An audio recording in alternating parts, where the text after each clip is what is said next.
पहले तो ये कहेगा, वजीर दिफा ख्वाजा आसिफ साहब ये कहते हैं कि जनरल रिटायर्ड कमर जावेद बाजवा और जनरल फैज़ को पार्लियामान के फ्लोर पर लाने के लिए, जवाब दे उनको करने के लिए मैं करारदाद टेबल करूंगा पार्लियामेंट में। आपको लगता है ख्वाजा आसिफ साहब ये कर सकते हैं? वैसे चाहिए तो ये, मैं आपसे इख्तलाफ नहीं कर रहा, लेकिन चाहिए तो ये कि आपके इन सवालात का जवाब जो है वो ख्वाजा आसिफ ही दे तो बेहतर रहेगा। आसिफ को ज्यादा पता होगा ना, उसके पास कितने इख्तियारात हैं, वो कर सकता है नहीं कर सकता, वो बुला सकता है नहीं बुला सकता। मेरे नजदीक मेरी सोच थोड़ी मुख्तलिफ है। मैं बार बार ये कह रहा हूं कि आप लोगों को इन मामलों से बाहर निकल आइए। आप छोड़ दीजिए यार, लोग किस हालत में गुजर रही है लोगों की। दो वक्त की रोटी, क्या एक वक्त की रोटी मैसर नहीं है। आप लोग अपने खेलों में पड़े हुए हैं, मैं उसको बुला लूंगा, मैं उसको बुला लूंगा। क्या बुला के क्या कर लेंगे? उसके ट्रू। स्टार उतार देंगे हम? क्या कर देंगे? बाजवे का क्या आप उसको कांस्टेबल बना देंगे? फैज हमीद को क्या आप सस्पेंड कर देंगे? भाई यार, जाने दो, खुदा के लिए वो अपने अपने काम करो। जो जो काम करने वाले हैं, इन कामों में क्या पड़ा है? आपको ये पता नहीं है कि इस मुल्क की मैशत किस तरफ जा रही है? इस मुल्क का कारखाना सब बंद हुआ हुआ है, सारा कारोबार बंद हुआ हुआ है। आप पे रोजाना की बुनियाद पर दहशतगर्दी के हमले हो रहे हैं, आपके नौजवान शहीद हो रहे हैं, और हम अपने काम में पड़े हुए हैं, अपने बयानात दे ही जा रहे हैं बस कि हम उनको बुला लेंगे। फेयर तो जब एनफ आप थे रोहेला तो साहब, बिल्कुल बिल्कुल बिल्कुल दुरुस्त फरमा रहे हैं। ये बात आपकी दुरुस्त है। देखिए, अगर बुलाना होता तो इससे पहले भी डिफेंस मिनिस्टर रहे हैं ख्वाजा आसिफ साहब। 16 माह की पीडीएम हुकूमत में था, बुलाना था बुला लेते सर, उस वक्त बुला लेते। देखिए, मैं आपको गुजारिश करूं, अब बड़ी अजीब सी बात है। अब वो जमाना नहीं है, वो प्रिंट मीडिया वाला दौर चला गया, जब आप बात करते थे और उसके बाद आप मुकर जाते थे, आप कहते थे मैंने तो बात ही नहीं की। अब आपके पास ये कमबख्त जो आपका ये जो है ना इलेक्ट्रॉनिक मीडिया, ये आपके पास रिकॉर्ड रह जाता है यार। मेरी भी पता नहीं कौन कौन सी आपने स्टेटमेंट छुपा के रखी होंगी। जब भी मैं कोई ऐसी बात करूंगा, आप मेरे मुंह पे वो रख देंगे। मैं तो कम से कम अपनी इस उम्र में, जिस उम्र में हिस्से में मैं हूं, मैं अपनी इस किस्म की स्टेटमेंट देख के शर्मिंदा जरूर हूंगा।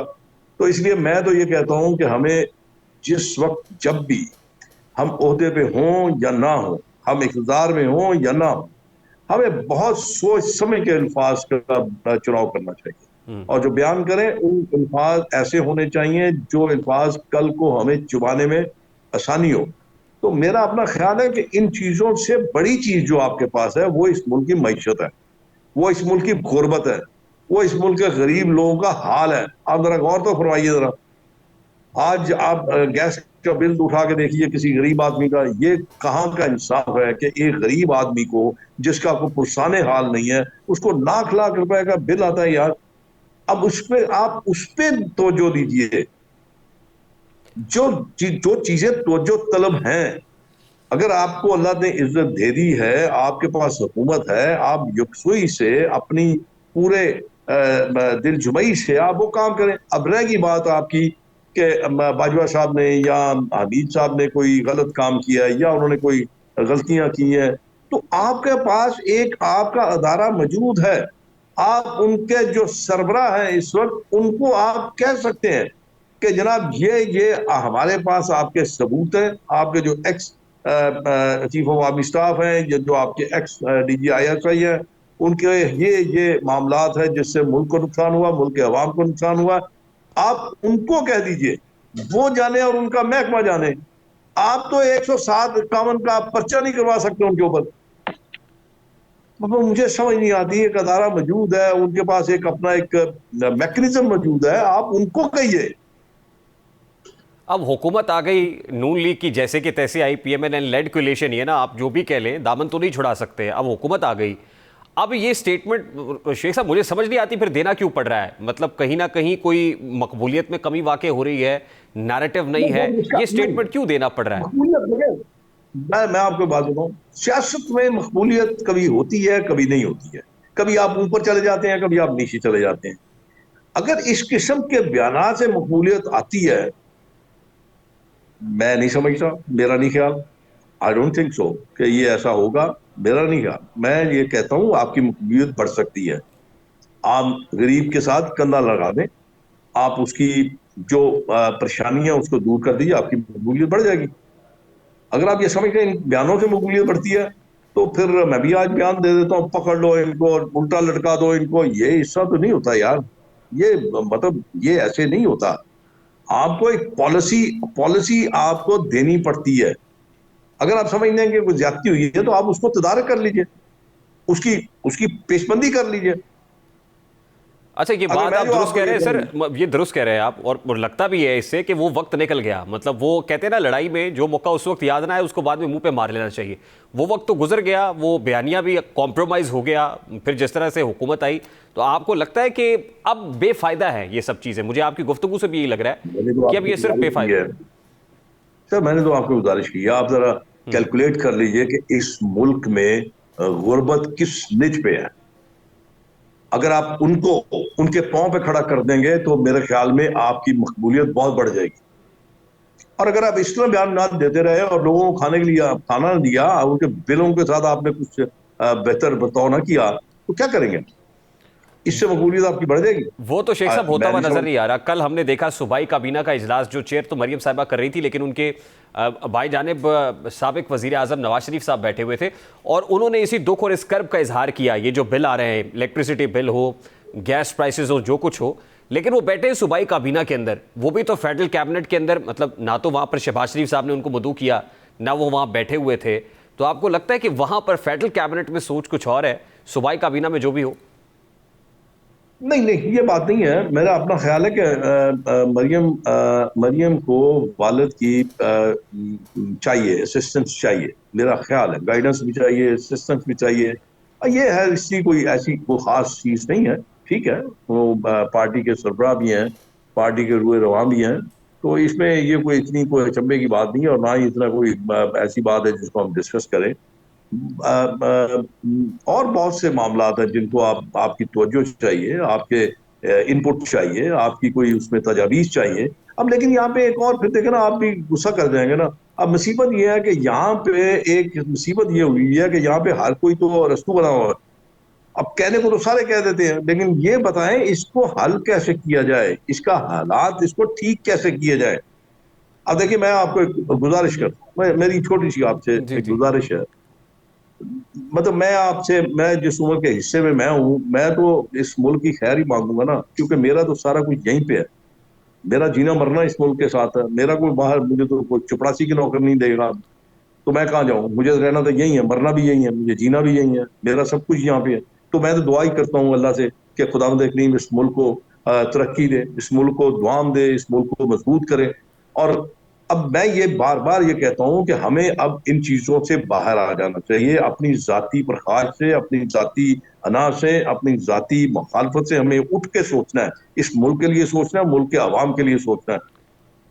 अब पता नहीं किस तरफ आपकी सियासत किस तरफ जा रही है, क्या हो क्या रहा है, मेरी समझ से बाला था। तो शेख मैं साहब, नहीं आपको नहीं समझ पा लगता रहा। कि बड़ी कॉम्प्रोमाइज्ड सियासत है? यानी उसके लिए जो बात आप कर रहे हैं, in true spirit and sense आवाम को डिलीवर करने के लिए आपको मजबूत हुकूमत भी तो चाहिए।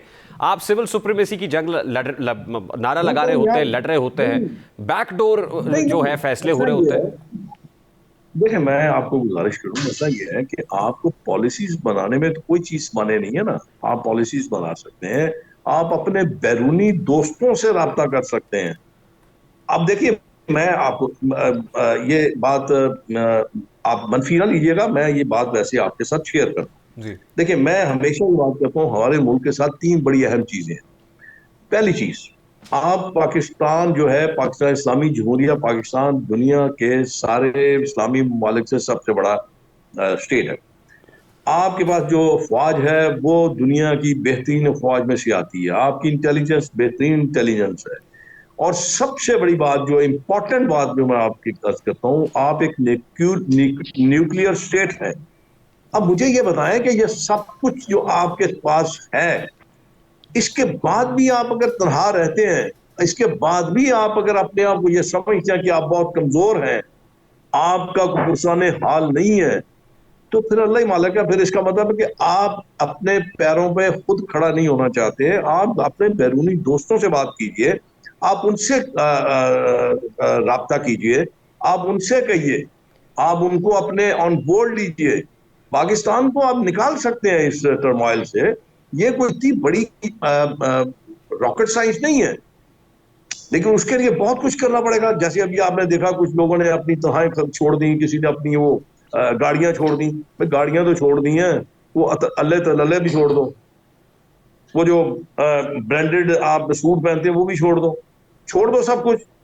अपने आप को ले आओ जमीन के ऊपर, जो एक आम आदमी की जिंदगी है उस पर ले आओ, और तुम्हें पता भी चले कि आम आदमी क्या रहा है।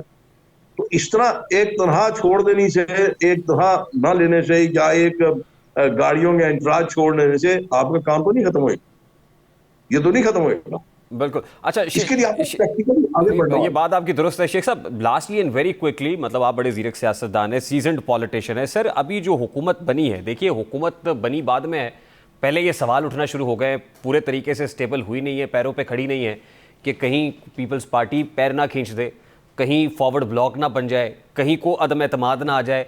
इतने खौफ के माहौल में आपको ये मामला चलता हुआ नजर आ रहा है? बस क्विकली जरा कोई कमेंट ऑन दिस सर। जी मैं जी। आपको गुजारिश करूं, यहाँ पे आपको बड़े दलेराना फैसले करने पड़े, बड़े बड़े ही अपना स्ट्रांग फैसले करने पड़ेंगे, मजबूत फैसले करने पड़ेंगे। अगर ये आप समझते हैं कि आपको कोई ब्लैकमेल कर रहा है, आप समझते हैं कि आपकी इस कोलेक्शन गवर्नमेंट को कोई इस्तेमाल करने की कोशिश कर रहा है, सौ बिस्मिल्लाह, उठिए, जाइए और जाके आप वजीर आजम हाउस की चाबियां उसको पकड़ा दीजिए, जो ज्यादा चौक रखता है। उसके कहिए आइए हम आपका साथ देते हैं, कंधा आपके साथ चलाते हैं, आइए आप इस मुल्क को इस मुसीबत से निकाल दें। तो ये इसका बेहतरीन, लेकिन उसके लिए आपको कदम उठाना पड़ेगा, जो मैं आपको अर्ज कर रहा हूं। फिर दूसरा जो आपके पास हल है, आप एक कान से सुन के उसी कान से निकाल दें, और अपना फोकस आप अपने उन मसाइल की तरफ करें जो इस मुल्क के बुनियादी मसाइल हैं लोगों के। वरना तो फिर चलता रहेगा। और मैं एक और यहाँ पे आपसे अर्ज कर दूं, जी। आपकी वसात से, फिर एक वक्त ऐसा भी आएगा कि लोगों का इत्मीनान आपके इस सिस्टम से उठ जाएगा, वो खतरनाक चीज होगी। और आपको नहीं लगता कि स्लोली ग्रेजुअली उस तरफ मामला जा रहा है, अगर यहाँ पे ना संभाला गया? मैं यही तो आपको अर्ज कर रहा हूँ ना, इसको कौन रोकेगा? आप तो नहीं रोक सकते, मैं तो नहीं रोक सकता इसको, तो आपको खुद मिलके बैठ के सोचना है। तो सबका फ्यूचर है इसमें ट्रू। अकेला मुस्लिम लीग का फ्यूचर नहीं है, इसमें बाकी सारी जुमला सियासी जमातों का फ्यूचर है।